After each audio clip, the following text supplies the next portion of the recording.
반갑습니다. 오늘은 잠언 15장 말씀을 함께 나눌게요. 16절 말씀을 읽습니다. 가산이 적어도 여호와를 경외하는 것이 크게 부하고 번뇌하는 것보다 나으니라. 채소를 먹으며 서로 사랑하는 것이 살찐 소를 먹으며 서로 미워하는 것보다 나으니라. 행복을 배우는 것이 지혜이다라는 제목으로 말씀을 나누도록 할게요. 잠언 기자는 지금 가산이 적어도 여호와를 경외하는 것이 부하고 번뇌하는 것보다 낫다라고 말을 하죠. 그리고 이어서 서로 사랑하는 것이 살찐 술을 먹으며 서로 미워하는 것보다 낫다 이렇게 말하죠. 다시 말하면 인생의 참된 행복이 무엇인지를 우리에게 알려주고 있습니다. 사람은 누구나 행복을 추구하고 또 행복하길 소망하죠. 아마도 사람들이 노력하고 애쓰는 것은 좀 더 행복해지기 위한 목적이라고 해도 과언이 아닐 겁니다. 그러나 정작 사람들의 마음 들어가 보면 참된 행복이 무엇인지 모르고 행복을 어디서 찾아야 하는지를 모르고 사는 사람들이 이제 많이 있죠. 대부분 사람들은 행복을 외부적인 환경이나 또 물리적인 조건에서 찾기 쉬워요. 돈을 많이 버는 것, 좋은 집에 사는 것, 고급 자동차를 타는 것, 또 큰 성공을 이루는 것, 이런 것들이죠. 그러나 이런 말이 있죠. 성공이 행복의 열쇠가 아니라 행복이 성공의 열쇠이다. 알버트 슈바이처 박사의 말인데 이 말을 참 우리는 기억해 볼 필요가 있다고 생각을 해요. 사람들은 성공이 행복의 열쇠라고 생각해서 상향적인 삶을 추구해 나아가지만 사실 살아보면 사실 행복이 성공의 열쇠라는 거죠. 내가 무엇을 하든 행복하고 행복을 배워가고 또 행복을 만들어갈 줄 아는 사람이 되는 것이 이게 인생을 살아가는 아름다운 비결이 아니겠느냐. 그렇게 사실은 참된 지혜가 뭘까? 행복을 만들어가는 기술을 배우는 거죠. 그죠? 사랑의 기술이라는 책이 있잖아요.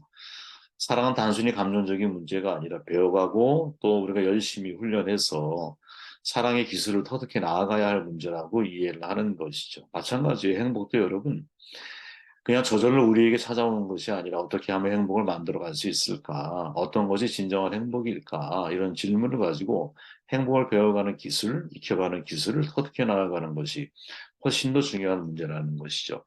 그러한 관점으로 15장 말씀을 우리가 주목해 보면 한 5가지 정도의 행복에 관한 이야기들을 소개하는데 첫째는 16절에 보니까 가산이 적어도 여호와를 경외하는 것이 크게 부하고 번뇌하는 것보다 나으니라. 가산이 적어도 여호와를 경외하고 믿음으로 살면 거기에는 만족과 기쁨이 있죠. 그렇게 서로가 같은 한 가정이든 공동체든 서로 한 분 하나님을 신앙하며 살아가는 것이 행복이라는 사실을 저와 여러분들은 잊으면 안 된다고 봐요.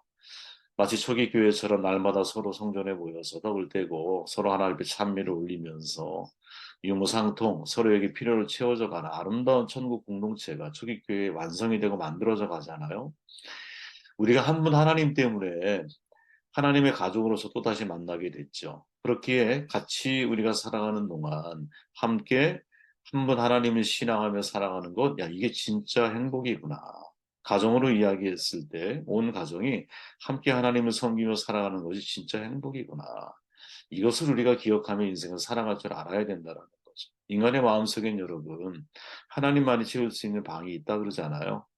그 방이 이미 채워졌기 때문에 우리는 행복한 거죠. 이 방이 채워지지 않는 한 끊임없이 인간은 갈증을 느끼고 갈망하면서 인생을 살아가게 되어 있거든요. 근데 내 안에 하나님의 완전하신 사랑에 대한 이 가득 찬 마음, 빈 그릇이 아니라 찬 마음이 우리 마음 가운데 있을 때, 그때 여러분 세상을 바라보는 시각도 달라지는 것이고, 아, 이게 정말 행복이구나. 이렇게 말할 수 있는 거죠. 솔로몬의 전도서에서 말하지 않습니까? 은을 사랑하는 자는 은으로 만족하지 못하고, 풍요를 사랑하는 자는 소득으로 만족하지 아니하나니 이것도 헛되도다. 재산이 많아지면 먹는 자들도 많아지나니 그 소유주들은 눈으로 보는 것 외에 무엇이 유익하랴 이렇게 말하죠. 행복은 물질에 달려 있는 것이 아니라는 거예요. 여호와를 경외하는 것에 달려 있다라는 것이죠. 물론 사람이 살아가는데 돈이 왜 안 필요합니까? 필요하죠. 그러나 돈이 많다고 다 행복한 것 아니고 돈이 없다고 해서 모두가 불행한 것도 아니라는 것이죠. 만약 자신을 불행하다고 생각하는 어떤 사람이 내가 불행한 이유가 돈이 없기 때문이라고 말한다면 이건 잘못된 생각이라는 거예요. 비록 가난하게 살아도 내 마음에 하나님에 대한 경외하는 마음, 내 마음에 하나님이 계신 찬 마음이 있다면, 비운 마음이 아니라 하나님으로 찬 마음이 있다면 저는 그 속에서 세상에 줄 수 없는 행복과 기쁨이 분명히 있다고 생각을 하거든요. 그래서 시편 기자가 이렇게 말하는 거죠. 너희 성도들아 여호와를 경외하라. 그를 경외하는 자에게는 부족함이 없도다. 젊은 사자는 궁핍하여 줄일지라도 여호와를 찾는 모든 좋은 것에 부족함이 없으리로다. 아멘. 여호와를 찾는 자가 부족함이 없는 거죠. 저와 여러분들이 이런 행복을 함께 누리는 사람이 되었으면 좋겠어요. 그죠? 또 17절에 보니까 채소를 먹으며 서로 사랑하는 것이 살찐소를 먹으며 서로 미워하는 것보다 나으니라. 서로 사랑하는 것이 행복이라는 거죠. one side love, 일방적인 사랑이 아니라 서로가 함께 사랑할 수 있는 것. 사실은 여기에서 제가 주목하는 것은 서로라는 표현이 다 표현된 것은 아니지만 이 15장 전체의 흐름을 놓고 보았을 때는 쌍방 간의 관계 속에서 이야기를 진행해 나아가거든요. 그렇게 사랑하는 것이 행복한 것이 아니라 이보다 좀 더 디테일하게 들어가서 서로 사랑하는 것이 행복한 거라는 거죠. 행복은 잘 먹는 것에 달려있는 것이 아니라 서로 사랑하며 먹는 것에 달려있는 것. 채소, 별 볼일 없는 음식이거든요. 이 채소조차도 배불리 먹을 수 없는 가난한 집이라 할지라도 서로 사랑하며 살아간다면 그 속에 행복이 있는 거죠. 아무리 살찐 소를 잡아먹고 사는 집이라도. 그죠? 식구들이 서로 미워하며 살면 불행한 거예요. 그 잠언에 보면 이런 표현들이 많이 나오죠. 17장 1절에 보니까 마른 떡 한 조각만 있고도 화목한 것이 제육이 집에 가득하고도 다투는 것보다 나으니라. 그죠? 여러분 사랑 없는 곳에서 아무리 배불리 먹어도 체하기 마련이죠. 그죠? 미워하는 가운데 음식을 먹으면 무슨 맛이 있겠어요, 여러분? 미워하는 사람의 마음속에 악이 가득하죠. 분노가 가득해요. 마귀의 역사가 그 속에 있어요. 미움 다툼을 일으키죠. 다툼 고통을 가중시켜요. 그래서 미움은 모든 좋은 것들을 쫓아내거든요. 누구든지 그 마음속에 미움이 있으면 여러분 평안이 없죠. 기쁨도 없어요. 은혜와 행복, 거할 곳이 없죠. 불행의 원인이 뭐냐? 미워하는 마음이 내 마음 가운데 있을 때. 오죽하면 예수님께서는 미움은 뭘로? 살인으로 간주하잖아요. 미움이 불행의 원인인데 그것을 모르고 자꾸 다른 것을 우리는 탓하죠. 내 안에 미움이 있는데 미움은 나를 죽이고 다른 사람 죽이거든. 그렇게 서로 미워하며 사는 사람들은 절대로 행복할 수가 없는 거야. 가정 속에서도 여러분, 저도 그렇지만 여러분도 과거에 좋은 기억만 있는 것은 아니실 거잖아요. 그죠? 가정에서 누가 서글서기기도 하고 미운 마음이 들 때도 있고 그런 가족 관계를 우리가 다 거쳐봐서 알지만 야, 정말 미워하는 사람과 사는 것, 성내는 여인과 사느니 차라리 혼자 살라는 말처럼 그죠? 미워하는 관계 속에서 가정이 이렇게 진행이 되어진다면 야, 이건 지옥이 따로 없는 거죠. 가정이 지옥인 거예요. 그러니까 진짜 행복은 어디에 있느냐? 서로 사랑하는 것. 그죠? 18절에 보니까 분을 쉽게 내는 자는 다툼을 일으켜도 노하기를 더디하는 자는 시비를 그치게 하느니라. 아멘. 아무리 서로 사랑하는 사람이 만나 함께 살아간다 할지라도 의견이 다르고 속상한 일이 있고 화가 나는 일이 있을 수 있거든요. 이때 분을 쉽게 내지 말아야 되거든요. 부부가 서로의 단점을 고쳐주려고 노력하다 보면 여러분 다투게 돼요. 저도 제가 전에 그런 고백을 드렸지만 제가 원하는 모습으로 아내를 바꾸고 싶어하는 마음이 있었어요. 그죠? 그러다가 어느 순간 내가 내 자신도 바꾸지 못하는 누구를 바꿔? 세상을 바꾸려고 하지 말고 내 자신을 바꾸는 게 이게 변화의 가장 빠른 지름길이구나 하는 것을 깨닫는 순간 그다음부터 부끄러워지고 네, 무엇을 요구한다라는 것 자체가 그 요구를 하기 전에 제 자신을 먼저 돌아보게 돼요. 네. 이게 하나님의 은혜가 아닌가 하는 생각을 하거든요. 제가 전에 그런 말씀드렸죠. 충고 함부로 하지 마십시오. 네. 사랑에 대한 확신이 없으면 충고하기 참 어렵고요. 총명한 사람에게 충고해야 돼요. 그죠? 총명하지 못한 사람에게 충고하면 사람도 있고 충고의 말도 잃어버리게 되어 있어. 사실은 충고를 해도 하나님 말씀을 가지고 그냥 충고를 해줘야 돼. 하나님 말씀을 그냥 전달해 줘야 돼. 내 사소한 감정과 판단을 거기에 섞어서 이야기를 하게 되면 이상하게 관계가 비틀어지고요. 속상한 마음이 나와요. 마음속에. 상대든 누구든 간에. 분노라고 하는 것은 여러분 불과 같잖아요. 다 타고 나면 죄만 남아요. 이게 불의 무서움 아니겠습니까?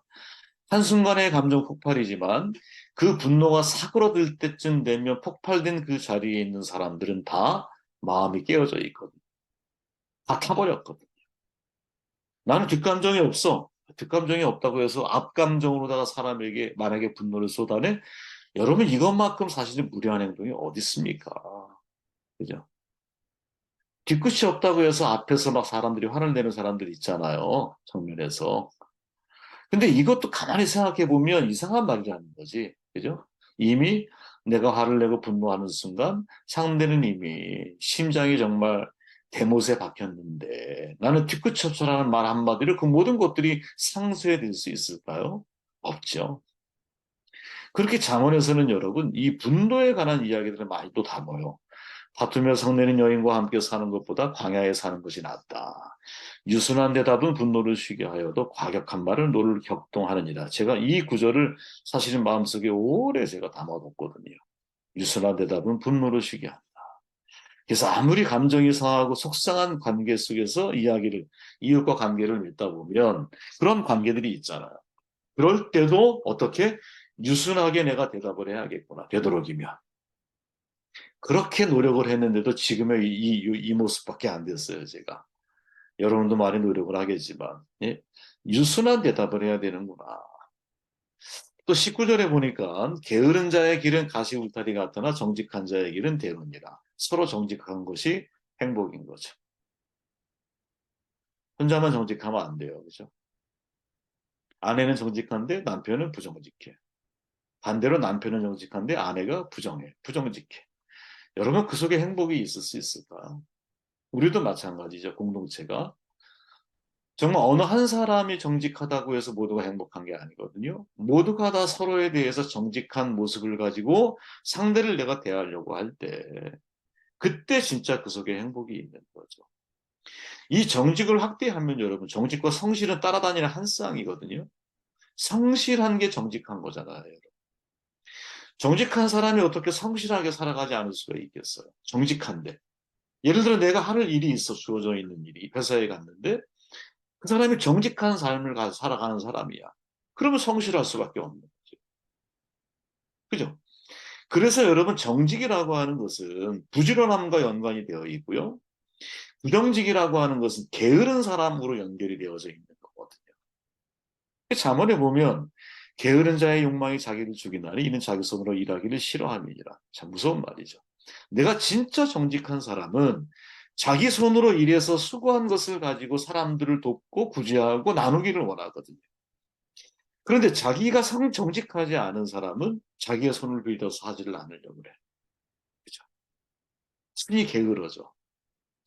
게으르다라고 하는 이 말은 여러분, 사실은 성경에서 굉장히 이렇게 불편하게 사용하는 단어 가운데 하나잖아요. 늘 말씀드리지만 예수님이 거의 사람들에 대해서 이 악하다라는 표현을 사용하지 않아. 아주 공격적으로 사용한 게 바리새인들이나 이 위선적인 분들, 회칠한 무덤 같은 사람들. 이게 참 이런 사람들에게 표현되어지지만 이 일반적인 사람들에게 악이라고 하는 단어를 거의 안 쓰시거든요. 근데 비유 가운데 뭐라고 말해요? 이 악하고 게으른 종아. 게으름이 여러분 악한 거예요. 게으름이 악한 거야. 육체적인 게으름만 게으름이 아니라 그랬죠. 정신적인 게으름. 또 시간의 게으름. 시간의 게으름은 그런 거죠. 내 인생 하나님이 내게 하라고 주신 일이 있는데 내가 하고 싶은 일만 하다가 내 시간을 낭비하는 거죠. 이게 참 무서운 게으름이거든요. 그죠? 그럴 때 우리는 여러분 부정직한 청지기가 되는 거지. 서로가 서로에게 성실하고 서로가 서로에게 정직하다면 야, 그 속에 행복이 있는 것이 아닐까. 20절 마지막 지혜로운 아들은 나비를 즐겁게 하여도 미련한 자는 어미를 없인 여기느니라. 지혜로운 아들은 부모를 즐겁게 한다. 잠언 1장에 보면 여호와를 경외하는 것이 지혜의 근본이라고 말하고 있어요. 그리고 여기에서는 부모를 업신여기지 않는 것을 공경이라고 말하고 그 존중이라고 표현하고 있죠. 부모를 공경하니까 부모가 즐거워하고 하나님을 경외하니까 하나님이 기뻐하시는 거죠. 반대로 미련한 사람은 어미를 업신여기죠. 부모를 업신여기는 거예요. 그들 나름의 이유가 있을 거예요. 어떤 사람은 여러분, 아니 부모가 어른다워야 내가 부모를 존경하지. 부모다워야 하지. 그러면서 부모를 업신여겨요. 부모가 나에게 잘해주지 못했다라는 거죠. 그런데 여러분, 우리가 부모를 공경해야 한 이유는 부모이기 때문인 거거든요. 부모이기 때문에. 부모가 없으면 나 이 땅에 태어날 수가 없잖아. 물론 부모로 인하여 고통받고 신음하는 시기가 있는 사람들이 분명히 있어요. 네. 그러나 그럼에도 불구하고 그들에게 사실 성경이 전하는 말씀이 있다면 부모를 존경하라가 아니라 부모를 공경하라라는 거지. 존경까지는 가지 못하더라도 공경, 내가 어른으로서 그분의 삶의 무게가 나를 이 땅에 태어나게 해주신 거에 대한 최소한의 감사함을 표현하며 인생을 살아가도록 도울 수는 있다라는 거지.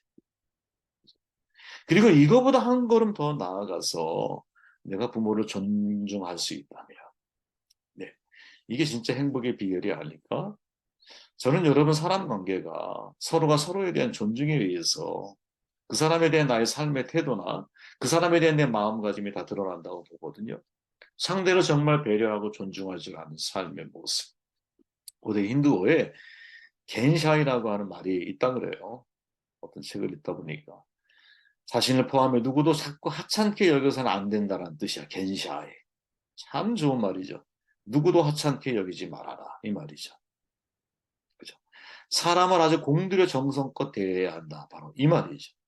근데 여러분 이 말은 우리에게는 그대로 적용이 되죠. 왜? 우리는 하나님의 형상으로 지음받은 사람들이 우리들이니까. 더욱이 같은 그리스도인이라는 경우에는 여러분 그 형상이 회복되는 사람들이잖아.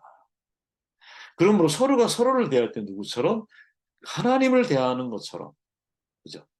하나님의 형상을 닮은 사람을 존귀한 존중하는 마음을 가지고 내가 상대를 대하게 될 때 그때 그 사람을 통해 나의 정체성도 회복이 될 수 있는 거거든. 정리해 보면 그래요, 여러분. 15장에서 야, 행복의 비결이 뭘까? 전체적인 내용들을 이렇게 쭉 훑어보면 하나님을 경외하는 것. 이것이 우리가 행복해지는 비결이구나. 가정이 사랑의 가정이 되는 것. 야, 이게 행복한 비결이구나. 화목의 공동체를 형성해 나아갈 줄 아는 것. 이게 행복이구나. 정직하게 성실하게 사람들, 관계들, 일을 대하는 이 자세, 여기에서 행복이 있구나. 마지막, 서로를 대할 때 서로가 존중하는 삶의 태도를 가질 때, 야, 이 속에서 행복이 만들어지는 것이 아닐까. 그런 생각을 해보게 되었습니다. 여러분, 행복을 만들어가는 비결이 우리의 삶 가운데 잘 훈련되시기를 바랍니다.